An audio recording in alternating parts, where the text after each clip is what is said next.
Karino hey chasa. Na koi bu hojik phau hogatribran hey. Ngasigi numit asita din na koi. Yahu do khara din ngaludana. Yahu theng bagi kala babu karino.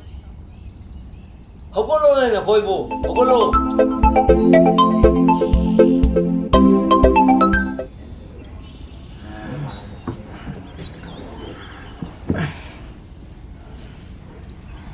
Sire na sih deh. Ini pan tuh hanya gitu. Cuma suntum lah ya. Entah jom PUBG sana ya. Boleh.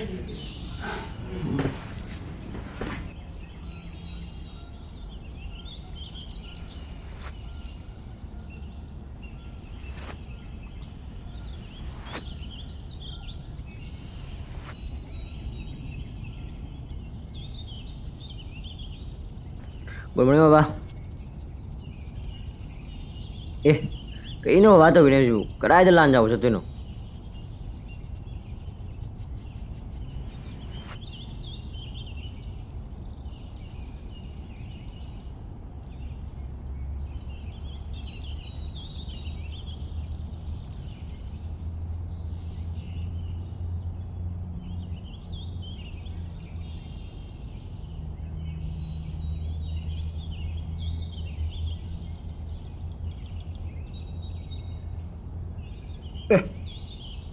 कहीं अखोई बात हो रमेशबो emotional को अयुक्सीद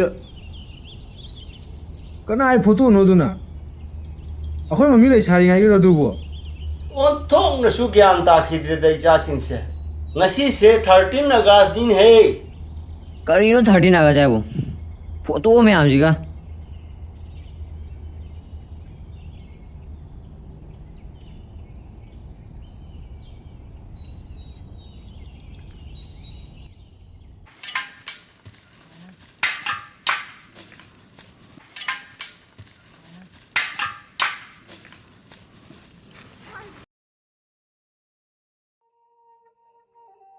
Hey, ngasigi numit se maitei khoi gi di yamna nungsigraba numit ni ne ai khoi gi nungsiraba athau bolsing dugi wari se na khoi gi school gi laik trasu jau drabani na khoi di amat su khangam la roi do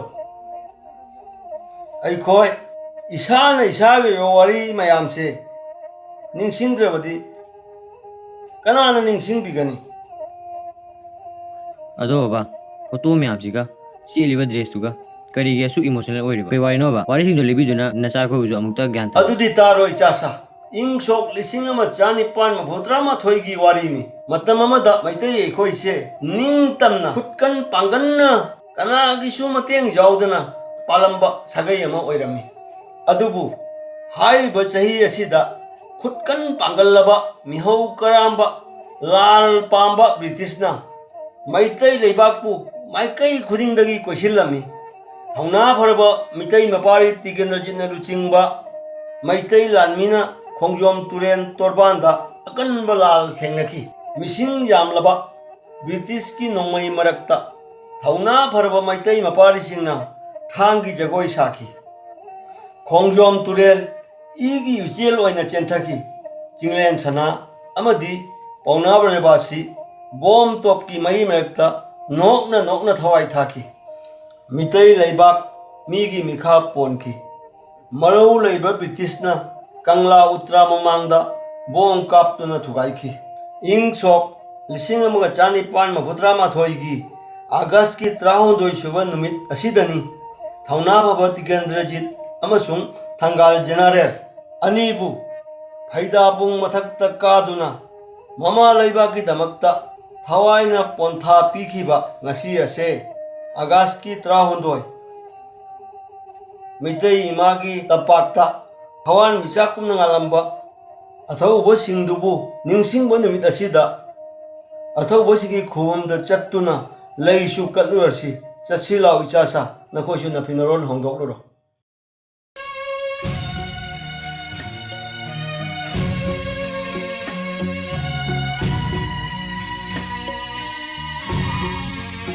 अरे भाई लाओ इचासा चलसी